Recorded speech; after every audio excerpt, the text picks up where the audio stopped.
Наурыз Кутыболсын всем казахстанцам и всем, конечно, гостям нашей большой страны. Вы на YouTube-канале Казахстанской Федерации Триатлона, а это значит дайджест за неделю. Все самое интересное касательно казахстанского и мирового триатлона. Смотрим. Начнем с новостей, которые непосредственно касаются членов национальной сборной и Казахстанской Федерации Триатлона. В частности, в одном из последних выпусков мы говорили о том, что национальная сборная проводит сборную в чемпионате. Ряд атлетов, причем представительство достаточно географическое широкое, тут как и столица Казахстана, так и Шымкент, и Кустанайская область. В общем, атлеты со всех регионов страны сейчас под руководством старшего тренера Мурата Аубакирова, которому помогает врач команды Реймер Эвальд, проходят сбор и подготовку к мировым стартам. В частности, по плану старт на чемпионате Южной Азии и на Кубке Азии, одного из этапов, который состоится в Непале на высоте 3000 метров. Поэтому и легко объяснить, почему выбрана именно Чолпан-Ата. Место, которое приближено, да, по своей подготовке, манере именно к Непалу, к этому первенству. Напомню, что сборная подготовила список, план подготовки для того, чтобы максимально набирать очки и подниматься в рейтинге не только национальных федераций, но и, конечно же, в качестве личного рейтинга в том числе. Как отметил старший тренер, особенность сбора заключается в том, что спортсмены тренируются в условиях гипоксии. Тренерский штаб подбирает работу, исходя из показателей физической формы, медицинских анализов и лабораторных данных, а также индивидуальных особенностей каждого спортсмена. Подготовка проходит штатно, по плану. Так высказался Мурат Аубакиров лично нашему интернет-порталу Казахстанской Федерации Триатлона. Ну и плюс ко всему, помимо Чолпан-Аты, давайте не забывать о том, что и другие члены национальной сборной, в частности, триумфатор, да, недавнего чемпионата Азии по дуатлону Аян Бисимбаев и его партнеры Тимирван Тимиров и Мирлан Искаков, которые также вошли в топ-10 на чемпионате Азии, сейчас проходят режим восстановления, и они готовятся к этапу Кубка Европы по триатлону, который пройдет в Испании. Ну и вот ребята тоже сейчас восстанавливаются и проходят восстановительные какие-то процессы, и плюс же опять будут набирать форму. На этом этапе также должен участвовать Дарен Конасбаев, который готовится отдельно, он у себя дома.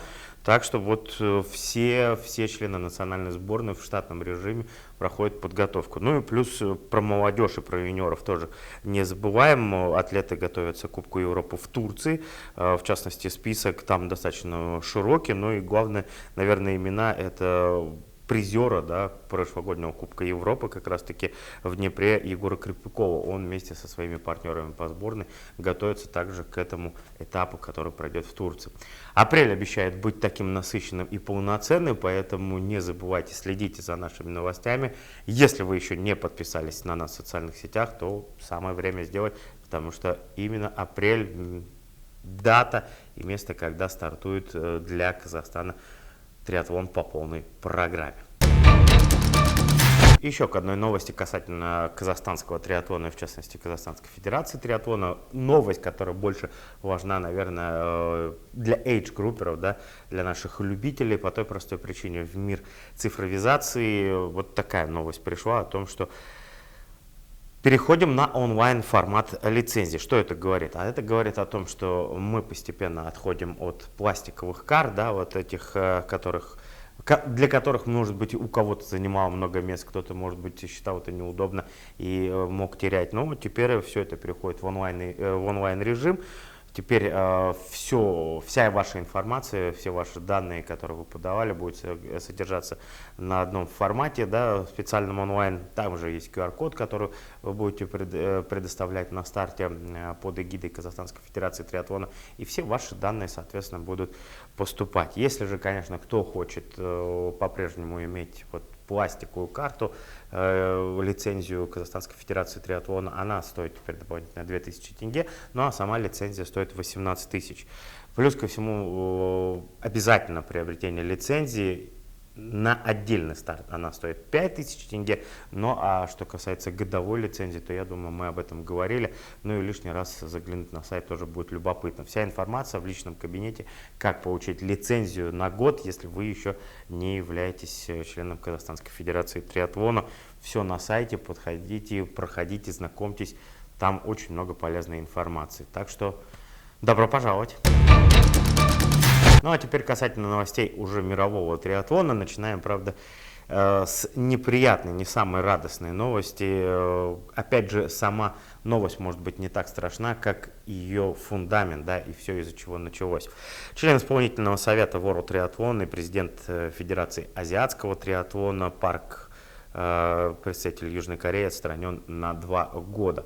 Также отстранены ряд помощников, ряд руководителей, которые на период скандала в Южнокорейской Федерации триатлона занимали высокие посты, ряд атлетов и плюс ко всему еще и тренерский штаб и медицинский персонал. Все это связано с событиями, произошедшими в 2020 году, когда представительница Южной Кореи, член национальной сборной по юношам, покончила жизнь самоубийством. Об этом стало известно совсем недавно. Эта информация скрывалась тщательно, никаких упоминаний не было, но вот потом постепенно все это стало появляться наружу. Были записи дневников спортсменки плюс аудиосообщения, и когда слушаешь и читаешь эти сообщения, то, конечно, становится немножко страшновато, потому что она подвергалась постоянному издевательству со стороны не только тренерского персонала, да, и медицинского штаба, но и плюс со стороны своих партнеров. Плюс помимо вот этого бизнеса еще и подвергалась сексуальному насилию. В общем, немножко непривычно слышать такое от представителей Южной Кореи, но вот и господин Пак, который скрывал всю эту информацию, плюс не давал вовремя развитию этих событий, вовремя не отреагировали, соответственно, за это получили 2 года, плюс его помощники тоже отстранены на 18 месяцев от работы в триатлоне, как на международном, так и внутреннем уровне.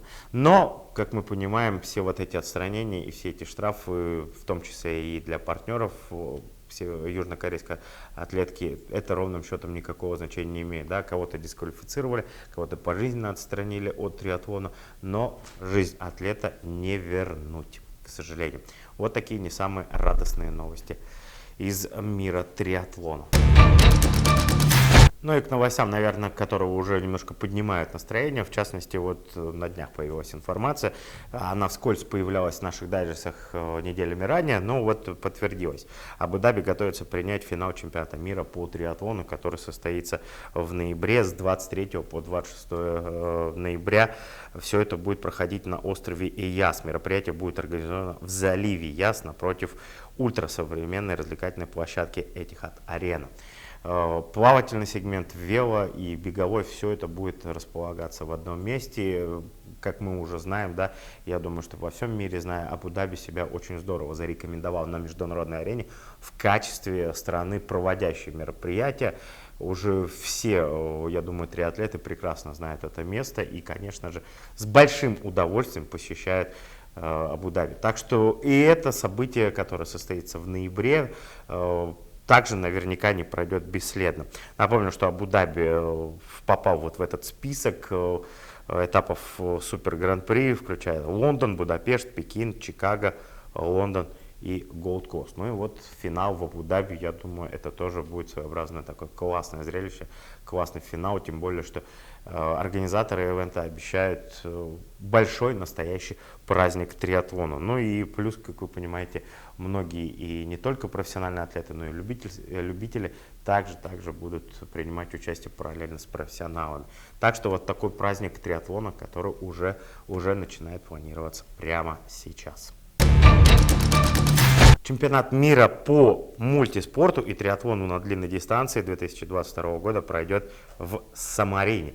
Это в Республике Словакия, да, недалеко от Братиславы, но и место, которое может быть не хорошо знакомо, да, вообще любителям триатлона, но вот мультигонкам различным, да, и ультраспортсменам, как пишут многие в комментариях, очень хорошо знакомо, очень удобное место для проведения таких стартов. Ну и нужно сказать, что также это мероприятие будет еще и организовываться параллельно организации профессиональных триатлетов ПТО, потому что в параллельно в этот момент будет проводиться еще и гонка Collins Cup. Так что вы понимаете, да, что организаторы с одной и с другой стороны собираются достаточно серьезно. Ну и что касается самой дистанции, то здесь 2 километра плавания, 80 километров вело и 18 километров бегового сегмента.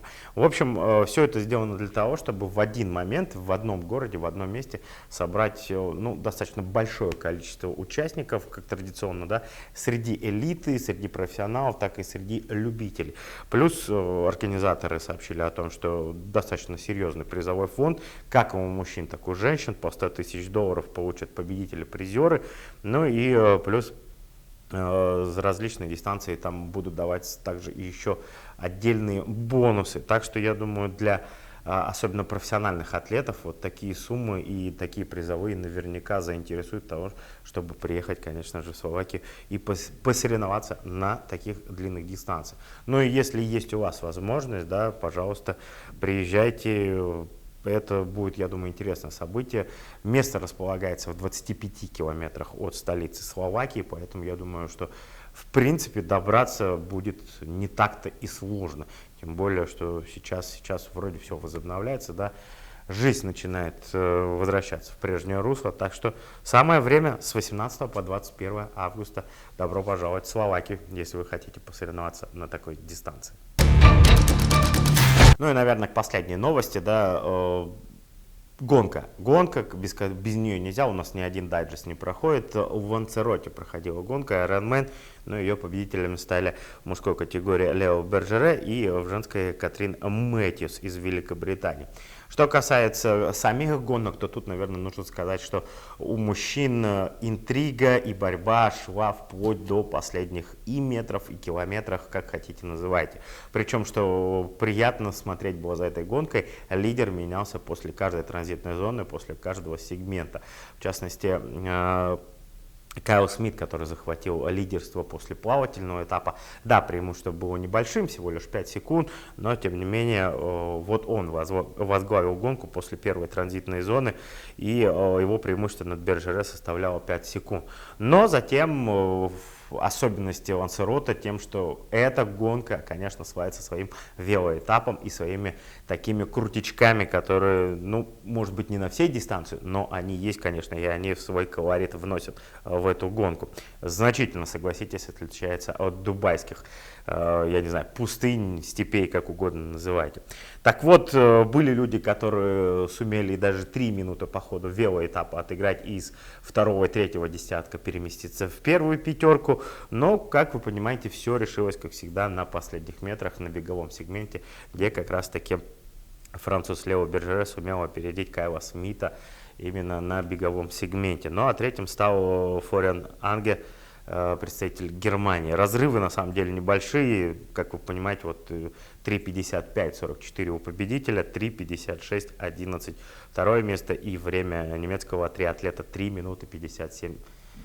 часа 57 минут и 37 секунд. Что касается девушек, то тут, наверное, нужно отметить полное превосходство и доминирование британского триатлона, по той простой причине, что вот помимо Катрин Мэтьюс, которая стала чемпионкой на этом этапе, также Джесси Лермонт оказалась на пьедестале почета, она третья, еще одна представительница Великобритании. А вообще в лидирующей группе было, по-моему, около 6-5 атлетов из Великобритании, которые вот так потихоньку друг с другом соревновались, пытались кто-то отъехать, кто-то убежать, кто-то какой-то отрыв создать, но, как вы понимаете, этого Катрин Мэтьюс просто не позволила сделать.